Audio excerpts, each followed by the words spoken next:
உங்கள் வீட்டில் kinder கார்டன்லேருந்து college வரைக்கும் படிக்கக்கூடிய ஸ்டூடெண்ட்ஸ் இருக்காங்களா? அப்படின்னா உங்களுக்காக தான் அந்த பாட்காஸ்ட். தொடர்ந்து கேளுங்க. நண்பர்களுக்கு வணக்கம்.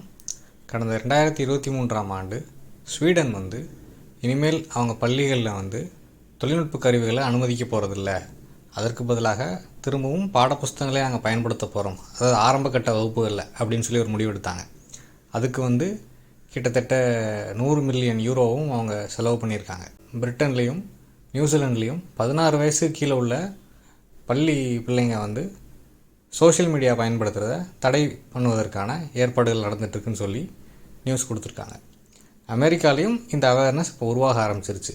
ஸ்டீவ் ஜாப்ஸ் அவரோட ஐபேட் அதை அறிமுகப்படுத்தினப்போ அவர் என்ன மாதிரி அந்த ப்ராடக்ட்டுக்கு லாபி பண்ணார் அப்படின்னா, பள்ளிக்கூடம் படிக்கிற பிள்ளைங்க நிறைய பாடப்புஸ்தகத்தை தூக்கி சுமக்கணும், இந்த ஒரு டிவைஸில் எல்லாத்தையுமே கொண்டு வந்துடலாம், அவங்க இந்த ஒரு டிவைஸை ஸ்கூலுக்கு எடுத்துகிட்டு வந்தால் போதும், காலேஜுக்கு எடுத்துகிட்டு வந்தால் போதும், இதிலே எல்லாம் அடங்கிரும் அப்படின்ற மாதிரி அதை மார்க்கெட் பண்ணார்.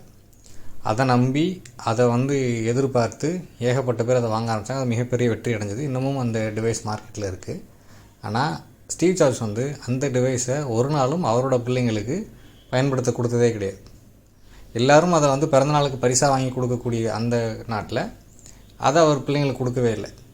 அப்போ இந்த முரண், தொழில்நுட்பத்தின் வழியாக நிறையா படிக்கலாம் அப்படின்னு சொல்லி 2008-09 ப்ரமோட் செய்யப்பட்டு 15 வருஷங்களுக்கு பிறகு மேற்குலக நாடுகள், அமெரிக்கா, ஸ்வீடன், இல்லைனா ஆஸ்திரேலியா, நியூசிலாந்து, இங்கிலாந்து, இவங்கெல்லாம் இப்போ என்ன முடிவுக்கு வந்திருக்காங்க அப்படின்னா, தொழில்நுட்ப கருவிகளால் மாணவர்கள் படித்ததை விட அவங்களோட எழுதும் திறன், வாசிக்கும் திறன் இந்த கருவிகள் பயன்பாட்டால் சீர்கெட்டு போயிடுச்சின்னு தெரிஞ்சு இப்போ பழையபடி திரும்ப பாடப்புஸ்தகத்தை வச்சே படிக்கட்டும், பேப்பர் பென்சில் பேனா வச்சே எழுதட்டும் அப்படின்ற முடிவுக்கு வந்திருக்காங்க. இப்போ இந்த பாட்காஸ்ட்டில் இதை சொல்கிறதுக்கான முக்கியமான காரணம் என்ன அப்படின்னா, அமெரிக்காவில் 2015ஆம் வருஷமே தி லேர்னிங் ஹேபிட் அப்படின்னு சொல்லி ஒரு புத்தகம் வெளியிட்டிருக்காங்க. 3 எழுத்தாளர்கள் சேர்ந்து அதை எழுதியிருக்காங்க. அந்த புத்தகத்தில் அவங்க ஆராய்ச்சி முடிவுகள் இதை தான் சுட்டி காட்டுது. அங்கே ஒரு சில வருடங்களில் இந்த தொழில்நுட்ப புரட்சி அதாவது இன்டர்நெட்டின் வழியாக கல்வி, ஹோம்ஒர்க் இதெல்லாம் நிறையா நடக்க ஆரம்பித்த புதுசுலேயே அதனால் ஆரம்பக்கட்ட பள்ளியில் உள்ளவங்க இல்லை மிடில் ஸ்கூலில் உள்ளவங்க எவ்வளவு திணறாங்க, அவங்களோட ஸ்டடி ஹேபிட்ஸ் எப்படி பாதிக்கப்பட்டிருக்கு, அண்ட் இந்த இன்டர்நெட் யுகத்தால் 4-5 வருஷம் ஹையர் செகண்டரி படிச்சுட்டு காலேஜுக்கு வந்தவங்க எப்படி காலேஜ் டிமாண்ட் பண்ணக்கூடிய வாசிப்பையும் எழுத்தையும் கொடுக்க முடியாமல் 100 பேர் காலேஜ் சேர்ந்தால் 50 பேர் ட்ராப் அவுட் ஆகிறதுக்கான காரணம் காலேஜ் டிமாண்ட் பண்ணக்கூடிய படிப்பை படிக்க முடியல, அவங்களால காலேஜில் ப்ரிஸ்கிரிப்ஷன் செய்யக்கூடிய புத்தகங்களை வாசிக்க முடியல, அவங்க கேட்கக்கூடிய அசைன்மெண்ட்டுகள் எழுத முடியல, அவங்க சொல்லக்கூடிய ப்ராஜெக்டில் முடிக்க முடியல. அப்போ இது எல்லாத்துக்கும் அடிப்படை காரணம் தொடர்ந்து மீடியா பயன்பாடு தான் அப்படின்னு சொல்லி கண்டுபிடிக்கிறாங்க. அப்போ இதை எப்படி சரி செய்கிறது, இது எப்படியெல்லாம் என்னென்ன ஸ்டெப்ஸ் இருக்குது, பேரண்ட் என்ன பண்ணணும், ஸ்டூடெண்ட் என்ன பண்ணணும் அப்படின்ற விஷயங்கள் இந்த புத்தகத்தில் பேசியிருக்காங்க. இனி இந்த பாட்காஸ்ட்டில் நான் தான் தொடர்ந்து பேச போகிறேன். தொடர்ந்து கேளுங்க. அமெரிக்கா மாதிரி ஒரு முதலாளித்துவ நாட்டில் எந்த ஒரு பொருள் கண்டுபிடிக்கப்பட்டாலும் அதை எவ்வளோ விரைவாக சந்தைப்படுத்தி அதை எவ்வளோ விரைவாக காசாக்க முடியுமோ அதுக்கான முயற்சிகள்லாம் பண்ணுவாங்க. ஒரு சிறந்த உதாரணம் இப்போ நீங்கள் ஆடியோ கேசட்லேருந்து சிடி, டிவிடி, இப்போ ஸ்ட்ரீமிங் சர்வீஸ் வரைக்கும் பார்த்தீங்க அப்படின்னா ஒன்றுக்குமான காலம் என்ன, அப்போ ஒரு இதுக்காக அவங்க எவ்வளோ முதலீடு பண்ணியிருக்காங்களோ அந்த முதலீடை திரும்ப எடுத்துட்டாங்க. உதாரணத்துக்கு டிவிடி கண்டுபிடிக்கிறதுக்காக, டிவிடி உருவாக்குறதுக்காக அவங்க பண்ண முதலீடு என்ன அப்படின்றது அவங்க ஒரு கணக்கு இருக்கும். அதுக்கான லாபம் வந்துருச்சு அப்படின்னா கொஞ்சம் கொஞ்சமாக அடுத்த தொழில்நுட்பத்தை புகுத்த ஆரம்பிச்சிருவாங்க. ஸ்ட்ரீமிங் சர்வீஸுக்கு வந்துடுவாங்க. இன்றைக்கி இருக்கக்கூடிய நெட்ஃப்ளிக்ஸ் நிறுவனம் முதல்ல டிவிடி கொடுக்கக்கூடிய நிறுவனமாக தான் இருந்துச்சு. அதிலிருந்து தான் அவங்க இந்த ஸ்ட்ரீமிங் இதுக்கு வர்றாங்க. அப்போ அந்த மாதிரி இந்த இன்டர்நெட் யுகத்தில் அவங்க ஆன்லைன் வழியாக மிக விரைவான கல்வி, மிக அட்வான்ஸ்டு கல்வி அப்படின்ற ஒரு ஸ்டெப்பை முன்னெடுக்கிறாங்க. பர்டிகுலர்லி மேக்ஸ் அண்ட் சயின்ஸஸ்க்கு இப்போ மேக்ஸுக்கான சாஃப்ட்வேரை உருவாக்கி அதில் ஹோம்ஒர்க்குகளை உருவாக்கி ப்ரோக்ராம்களை உருவாக்கி அதை பள்ளிகளில் கொண்டு போய் விற்கிறாங்க. அப்போ ஒரு பள்ளி வாங்கும்போது ஒரு ப்ரைவேட் ஸ்கூல் வாங்கினாங்க அப்படின்னா அப்போ மற்ற ப்ரைவேட் ஸ்கூல் அதை வாங்க வேண்டிய கட்டாயத்துக்கு ஆளாகிறாங்க. ப்ரைவேட் ஸ்கூலில் இந்த ஃபீச்சர் வரும்போது அங்கே உள்ள கவர்மெண்ட் ஸ்கூல்ஸ் இதை பண்ண வேண்டிய கட்டாயத்துக்கு ஆளாகிறாங்க. அப்போ இப்படி அவங்க ஒரு ப்ராடக்டை ஒரு ஸ்கூலில் விற்கும்போது அந்த ப்ராடக்ட் இன்டைரக்டாக திரும்ப ஸ்டூடெண்ட்ஸ் பயன்பாட்டுக்கு வரும்போது, ஸ்டூடெண்ட்ஸ் அதில் ஹோம்ஒர்க் செய்யணும்னு வரும்போது இது நிறைய டைம் எடுக்குது. ஒரு 3ஆவது படிக்கிற குழந்தை கம்ப்யூட்டரில் உட்காந்து ஒரு மேக்ஸ் ஹோம்ஒர்க் பண்ணணும் அப்படின்னா அது பாடப்புஸ்தகமாக இருந்தப்போ அதை படித்து வாசித்து புரிஞ்சு அவங்க எழுதுறதுக்கும், சிஸ்டமில் உட்காந்துருக்கும்போது அந்த டிஸ்ட்ராக்ஷனுக்கான வாய்ப்பு நிறையா இருக்கும்போது அது ரொம்ப டஃப்பாக இருக்கிறதாக அவங்க ஃபீல் பண்ணுறாங்க. அப்போ தொடர்ந்து சிஸ்டம் முன்னாடி இப்போ புக் அண்ட் நோட்டை வச்சு அரை மணி நேரத்தில் முடியக்கூடிய வேலை சிஸ்டம் முன்னாடி உட்காரும்போது 1.5 மணி நேரம் ஆகுது. அப்போ இதெல்லாம் பார்த்துட்டு, ஆனால் இவங்க இந்த புத்தகத்தில் வந்து அவங்க எந்த பாயிண்ட்டை சொல்கிறதே இல்லை அப்படின்னா, இது கேபிட்டலிஸ்டோட ஃபால்ட்டு தான்றதை அவங்க எங்கேயுமே சொல்லலை. இதை அவாய்ட் பண்ண முடியாதுன்னு தான் சொல்கிறாங்க. 10 வருஷத்துக்கு முன்னாடி எழுதப்பட்ட புத்தகம். இப்படி தொழில்நுட்பம் வரத்தான் செய்யும், அதன் வழியாக கல்வி பெருகத்தான் செய்யும், அதன் வழியாக நம்ம இந்த மாதிரி விஷயங்களை படிக்க வேண்டியிருக்கும். பட் ஆனால் இதுக்கு நடுவில் நம்ம ஒரு ஸ்கெடியூலை க்ரியேட் பண்ணி ஒரு அட்டவணையை உருவாக்கி இந்த தொழில்நுட்பத்துக்கு வெளியிலையும் நம்ம கல்வியை தொடரணும் அப்படின்றதான் அவங்களோட பாயிண்ட் ஆஃப் வியூவாக இருக்கே தவிர்த்து அவங்க எங்கேயுமே இந்த முதலாளித்துவ மாடலை சுட்டி காட்டலை. அதனோட ரிசல்ட்டு தான் இப்படி புதிய கண்டுபிடிப்புகள், இப்படி புதிய டிவைஸ்கள், அதனால தான் புதிய பிரச்சனைகள் அப்படின்றத அவங்க எங்கேயுமே சொல்கிறதே இல்லை. இதில் அவங்க முதல்ல பேசுகிற விஷயம் என்ன அப்படின்னா மீடியா யூசேஜ் தான். 4 வயசு 5 வயசு குழந்தை இருக்குன்னா ஆவரேஜாக அவங்க எவ்வளோ நேரம் திரைகளை பார்க்குறாங்க. திரைகள் அப்படின்றது செல்ஃபோன் திரை, டிவி திரை, ஐபேடு இல்லை டேப்லெட்டு இல்லை லேர்னிங் டேப்லெட்ஸ்லாம் அவங்க விற்கிறாங்க. அதே ஐபேடு சைஸ்லேயே வந்து லேர்னிங் டேப்லெட்ஸ்னு வச்சுருக்காங்க. சின்ன பிள்ளைங்களுக்கு 3 வயசு பிள்ளைங்கள்லேருந்து அதை வச்சுருக்காங்க.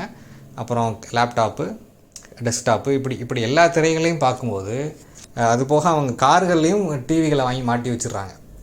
கிட்டத்தட்ட ஒரு 3லேருந்து 5 வயசுக்குள்ள இப்போ அந்த கிண்டர் கார்டன் வயசில் உள்ள குழந்தைகளே வந்து ஒரு நாளைக்கு 6 மணி நேரம் 7 மணி நேரம் திரைகளை பார்த்துக்கிட்டு இருக்காங்க அப்படின்றதெல்லாம் சில வீடுகளில் கண்டுபிடிக்கிறாங்க. அவங்க முதல்ல என்ன நினைக்கிறாங்கன்னா ஸ்க்ரீன் டைம்ன்றது செல்ஃபோனை மட்டும்தான் அப்படின்ற மாதிரி நினச்சிட்ருக்காங்க. அதை மீறி எல்லா ஸ்க்ரீனையும் ஆட் பண்ணும்போது அது 7 மணி நேரம் வரும்போது ஒரு குழந்தையால் எதையுமே கவனிக்க முடியாத நிலைமைக்கு ஆளாயிடுறாங்க. பள்ளிக்கூடத்துக்கு போகும்போது கிளாஸில் ஒரு வகுப்பில் ஒரு அரை மணி நேரம் உட்காந்துருந்து அங்கே சொல்லித்தரக்கூடிய எதையுமே அவங்களால வாங்கிக்கிட முடியல, அதை வந்து கற்றுக்கிட முடியல அப்படின்ற நிலைமைக்கு ஆளாகிறாங்க. அப்போ இது எல்லா அக்ராஸ் ஆல் ஏஜஸ், அது 3 வயசு குழந்தையில் ஆரம்பித்து 18 வயசு இல்லை காலேஜ் போகக்கூடிய வயசு வரைக்கும் உள்ள எல்லாருக்கும் இந்த பிரச்சனை இருக்குது. இந்த ஸ்க்ரீன் டைம் அதிகமாகும் போது அவங்களோட கல்வி தரம் குறையுது, கல்வி ஆர்வம் குறையுது, முக்கியமாக வாசிக்கும் எழுதும் திறனே அடி வாங்குதுன்னு சொல்லி கண்டுபிடிக்கிறாங்க. அப்போ இதுக்கு அவங்க சொல்லக்கூடிய முதல் சொல்யூஷன் என்ன அப்படின்னா அந்த ஸ்க்ரீன் டைமை லிமிட் பண்ணுறது தான். ஒரு ஸ்கெடியூல் வச்சுக்கோங்க, ஒரு டைம் டேபிள் உருவாக்குங்க. ஹோம்ஒர்க் டைமில் வந்து எந்த கருவிகளையும் பயன்படுத்தாதீங்க. ஒவ்வொரு நாளும் குறிப்பிட்ட இடம், குறிப்பிட்ட நேரம், குறிப்பிட்ட வேலை. சாயங்காலம் ஸ்கூல் முடிஞ்சு கேம்ஸ் முடிஞ்சு வீட்டுக்கு வந்து ஒரு ஸ்நாக்ஸ் சாப்பிட்டுட்டு உட்காந்தா அரை மணி நேரம் வந்து எந்த டிஸ்ட்ராக்ஷனும் இல்லாமல் ஹோம்ஒர்க் செய்யணும். ஒரு 3வது நாளாவது படிக்கிற குழந்தை அப்படியே ஒவ்வொரு கிளாஸுக்கு 10 நிமிஷமாக கூட்டிகிட்டே போனால் 6வது படிக்கிற குழந்தைங்க வந்து கிட்டத்தட்ட 1 மணி நேரத்துக்கு மேலான ஹோம்ஒர்க் டைம் அப்படின்றது இருக்குது. அப்போ இந்த ஹோம்ஒர்க் செய்யக்கூடிய நேரத்தில் எந்த தொழில்நுட்ப கருவிகளையும் பயன்படுத்தாமல் அவங்க ஹோம்ஒர்க் செய்யணும்னு சொல்கிறாங்க. கூட பேரண்ட்ஸ் உட்காந்துருக்கணும், அவங்களும் எந்த கருவிகளையும் பயன்படுத்தக்கூடாது. இந்த கருவிகள் இல்லாமல் எப்போ அவங்க ஹோம்ஒர்க் செஞ்சு பழகுறாங்களோ அப்போ தான் அவங்களோட அந்த ஸ்டடி ஹேபிட்ஸ் இம்ப்ரூவ் ஆகும். தொடர்ந்து படிக்கக்கூடிய ஒவ்வொரு நாளும் அது பழக்கமாக மாறும்போது தான் அவங்க ஹையர் கிளாஸஸ் போக போக அதில் இருக்கக்கூடிய சேலஞ்சஸை அவங்களால சமாளிக்க முடியும். நீங்கள் மேல் வகுப்புகளுக்கு போக போக நீங்களாக சொந்தமாக படிக்க வேண்டியது நிறையா இருக்கும்.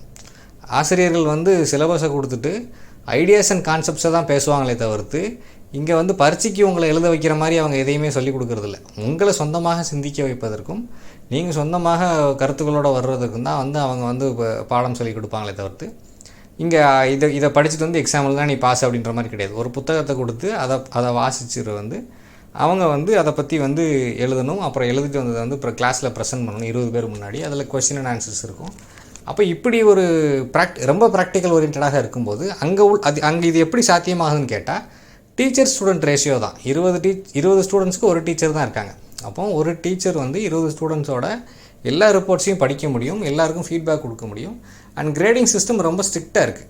யார் வந்து உண்மையிலே நல்லா பண்ணியிருக்காங்களோ அவங்களுக்கு தான் கிரேடு. அண்ட் வந்து அங்கே கோட்டா எதுவுமே இல்லை அப்படின்றதுனால இதில் பெரும்பாலானவங்க அடிபட்டு போயிடுறாங்க. எழுத படிக்க தெரியல அப்படின்னா ஒரு குறிப்பிட்ட லெவலுக்கு மேலே அந்த ஸ்கில் இல்லை அப்படின்னாலே அவங்க வந்து ரொம்ப விரைவிலேயே அதை விட்டு வெளியேற்றப்படுறாங்க. ஸோ இதெல்லாம் சொல்கிறாங்க. இதை சொல்லிவிட்டு இதை தொடர்ந்து வந்து 2 விதமான பேரண்டிங் பற்றி பேசுகிறாங்க. இப்போ நீங்கள் பேரண்டிங் பற்றி இணையத்தில் தொடர்ந்து பார்த்தீங்க அப்படின்னா ஹெலிகாப்டர் பேரண்டிங், டைகர் பேரண்டிங், இந்த மாதிரி பலவிதமான பேரண்டிங் மெத்தடுகள் பற்றி நீங்கள் படித்து தெரிஞ்சுக்கலாம். இதில் அவங்க 2 விதமாக எதை பற்றி பேசுகிறாங்கன்னா, ஒன்று வந்து எனேபிளிங், இன்னொன்று எம்பவர்மெண்ட்டுன்னு சொல்கிறாங்க. எனேபிளிங் பேரண்ட்ஸ் யார் அப்படின்னா பிள்ளைங்களுக்காக எல்லா வேலையும் அவங்களே செஞ்சுருவாங்க. அவங்களே பிள்ளைங்களோட ஸ்கூல் பேக் எடுத்து வச்சுருவாங்க, தண்ணி பிடிச்சி வச்சுருவாங்க, அவங்க ஹோம்ஒர்க் எழுது கொண்டு எழுதி கொடுப்பாங்க. அப்போ இப்படி செய்யும்போது என்ன ஆகுது அப்படின்னா நாளடைவில் வந்து அந்த குழந்தை வந்து எல்லாத்தையும் அவங்க நேரடியாக எதையுமே எக்ஸ்பீரியன்ஸ் பண்ணாமல் ஆகிறாங்க. அவங்க ஒரு அனுபவத்தை அடைய விடாமல் பேரண்ட்ஸே எல்லாத்தையும் பண்ணிக்கிட்டு இருப்பாங்க. அது தப்புன்னு சொல்கிறாங்க, அது எனேபிளிங்னு சொல்கிறாங்க. அதற்கு பதிலாக எம்பவர்மெண்ட் பேரண்டிங். ஒரு குழந்தை வந்து ஒன்று தப்பாக எழுதுனா அதை உடனே அடித்து திருத்தாமல் அந்த குழந்தை அந்த தப்பு செஞ்சதோடையே பள்ளிக்கூடத்துக்கு போயிட்டு வரட்டும், அங்கே திருத்தப்பட்டு வரட்டும், அது வந்து அதை மனசில் நல்லா ஞாபகம் வச்சுக்கணும்னு சொல்கிறாங்க. இங்கே நீங்கள் ஒன்றையும் நீங்கள் வீட்டிலேருந்து எல்லாம் திருத்தி கொடுத்து அனுப்புகிறீங்க அப்படின்னா, படம் வரைகிறதுலேருந்து ஹோம்ஒர்க் நம்பர்ஸு கணக்கு மேக்ஸ் செய்கிறதுலேருந்து எதுவாக இருந்தாலும் நீங்கள் இங்கே பெர்ஃபெக்டாக பண்ணி கொடுத்து அனுப்புகிறீங்க அப்படின்னா அந்த குழந்தை ஒரு நாளும் அதை கற்றுக்கிடாதுன்னு சொல்கிறாங்க. ஒரு ஒரு ஒரு ஃபேமிலியில் உள்ள ஒரு உதாரணத்தை சொல்கிறாங்க. கிண்டர் கார்டன் லெவலில் இருக்கும்போது பள்ளிக்கூடத்தில் எதையோ மறந்து வச்சுட்டு வந்துடுது, ஒரு தண்ணி பாட்டிலையோ ஏதோ ஒன்று. அப்போ இந்த பேரண்ட் என்ன பண்ணுறாங்க, உடனே போய் அதை போய் எடுத்துகிட்டு வர்றாங்க. இந்த குழந்தை வளர்ந்து ஹையர் செகண்டரி போகிற வரைக்கும் இது தொடருது. அவங்க அடிக்கடி ஏதோ ஒன்று மறந்து வச்சுட்டு வராங்க, இவங்க போய் எடுத்துகிட்டு வராங்க. முதல்ல அப்படி செய்யாமல் இருந்திருந்தா அது தப்பு நடந்திருக்காதுன்னு சொல்கிறாங்க. அந்த மாதிரி வந்து ஒருத்தங்க ப்ராஜெக்ட் எல்லாம் பண்ணிவிட்டு வீட்டில் வச்சுட்டு போயிடுறாங்க. இப்போ ஸ்கூல்லேருந்து ஃபோன் அடிக்கிறாங்க. ஃபோன் அடிக்கும்போது அந்த பொண்ணு பேசுகிறாங்க. என்ன சொல்கிறாங்கன்னா, அந்த ப்ராஜெக்ட் எனக்கு எடுத்துகிட்டு வந்து தாங்கன்னு கேட்குறாங்க. அவங்க அம்மா சொல்லிடுறாங்க, இல்லை உனக்கு நான் எடுத்துகிட்டு வந்து தர முடியாது, உனக்கு கிரேடு குறைஞ்சா அதுக்கு நீ தான் பொறுப்பு, நீ தான் அந்த பொறுப்பை எடுத்து வச்சுருக்கணும்னு சொல்கிறாங்க. அப்போ இந்த ரெண்டு உதாரணங்களை சொல்லிவிட்டு ரெண்டாவது பண்ணவங்க வந்து அதுதான் எம்பவர்மெண்ட் பேரண்டிங். குழந்தையோட ரெஸ்பான்சிபிலிட்டியை பாயிண்ட் அவுட் பண்ணால் தான் ரொம்ப சீக்கிரமே அவங்க வந்து வாழ்க்கைக்கு ரெடி ஆவாங்க. எல்லாத்துக்கும் எனேபிள் பண்ணிக்கிட்டே இருந்தால், எல்லாத்துக்கும் உதவி பண்ணிக்கிட்டே இருந்தால் எவ்வளோ தூரம் நீங்கள் வந்து உதவி பண்ண முடியும் அப்படின்ற கேள்வி கேட்குறாங்க. அடுத்து பேசுகிற முக்கியமான விஷயம் என்ன அப்படின்னா, நேர மேலாண்மை.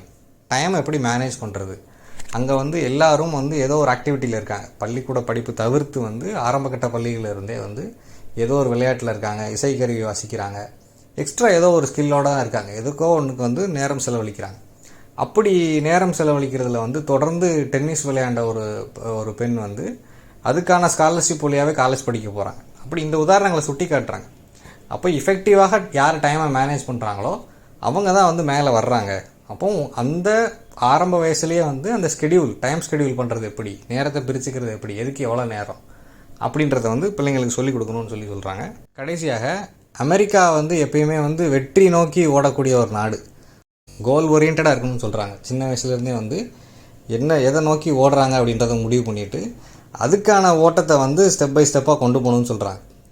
கோல் இதுதான் அப்படின்னு கோல் ஓரியன்டாக இருக்கும்போது தான் ஒரு குழந்தை வந்து ஒவ்வொரு ஸ்டேஜ்லேயும் எதை படிக்கணும், எந்த கோகரிக்குலர் ஆக்டிவிட்டியில் கான்சன்ட்ரேட் பண்ணணும் அப்படின்றதெல்லாம் முடிவு பண்ணிவிட்டு அதை பிரிச்சுக்கிட முடியும். ஒரு ஃபிக்ஸடான ஒரு கோல் இல்லாத பட்சத்தில் வந்து அவங்க வந்து அதில் வந்து வழி தவறி போயிடத்தான் வாய்ப்பு அதிகம்னு சொல்லிட்டு அதுக்கும் உதாரணம் சொல்கிறாங்க. ரொம்ப சாதாரணமான கஷ்டப்பட்ட ஃபேமிலியில் இருக்கிறவங்க வந்து தொடர்ந்து ஏதோ ஒன்றை செஞ்சு ட்ரூ கிரிட்டுன்னு அதை சொல்கிறாங்க.